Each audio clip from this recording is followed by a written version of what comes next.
This week, we get dropped into the paws of a hyperactive cat running for its life.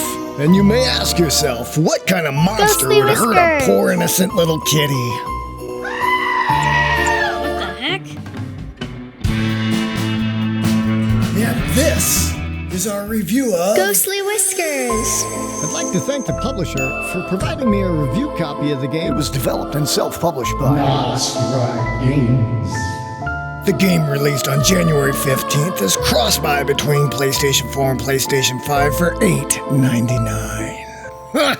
So, now that we're past the holiday season and all, who's ready for a spooky ghost story game?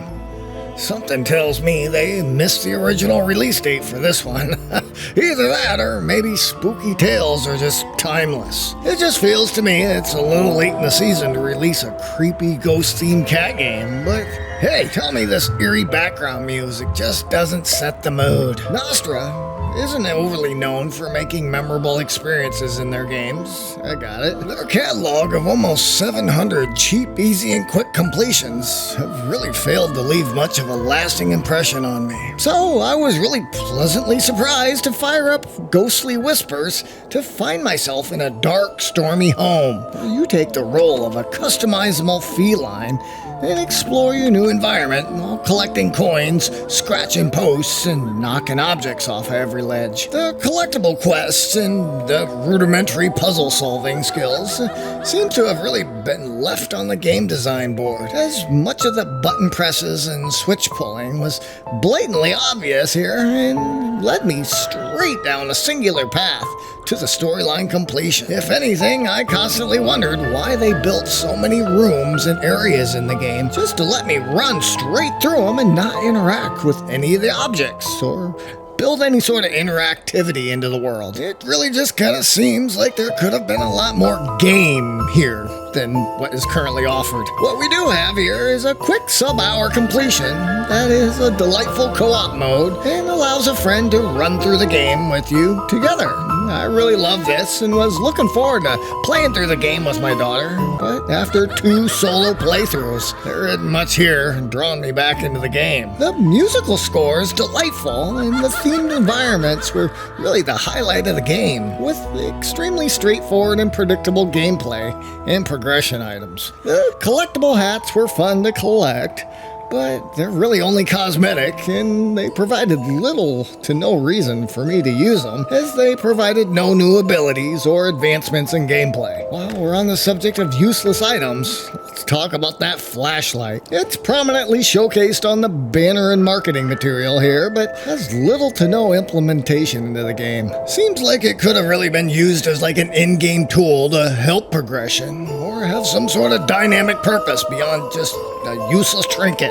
I reached a point in the game where I'd killed a spider, but the key failed to spawn. I never saw the key, so I spent about a half an hour running around the map trying to figure out where it was hidden. So I closed the game, uninstalled, reinstalled, even tried to boot up the cross-save to the PS5 version to try and get this key to respawn. No luck, so I finally gave up and did a second run, which actually fixed the issue, and I was able to run through the rest of the game. Trophy hunters will snatch this one up, as both the PS4 and PS5 titles are under a single purchase. Not to mention, they included the cross-save from the PS4 to PS5, so one playthrough can yield you the trophies on both consoles. Kids will also enjoy this short journey, as the general platforming provides a mild challenge in navigating within the 3D environment, like squeezing through tight spaces, climbing up ledges, and sniffing out the hidden clues to uncover the truth.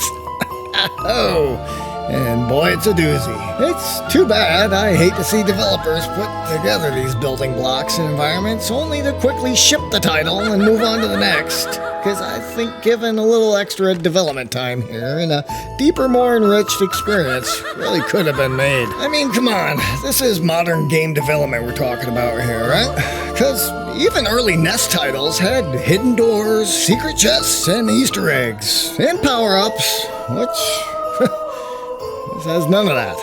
So what we end up with is a linear path straight through the game, leaving it with almost a good enough score with 3.5 out of 5.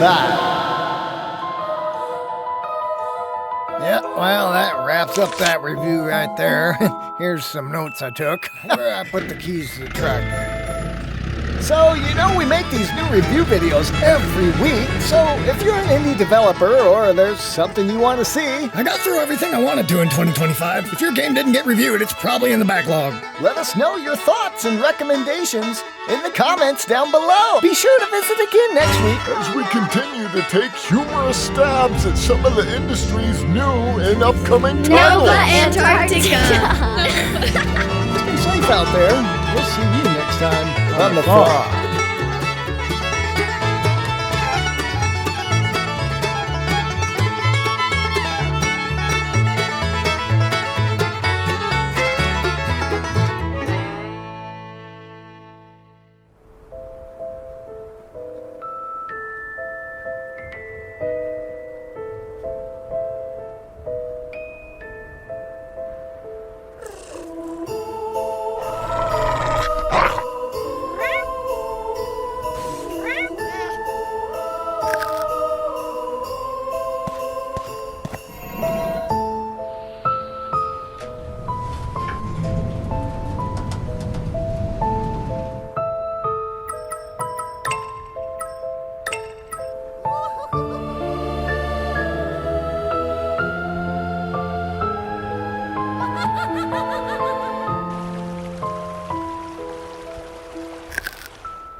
Ghostly Kitties. That's not the name. It's that. See,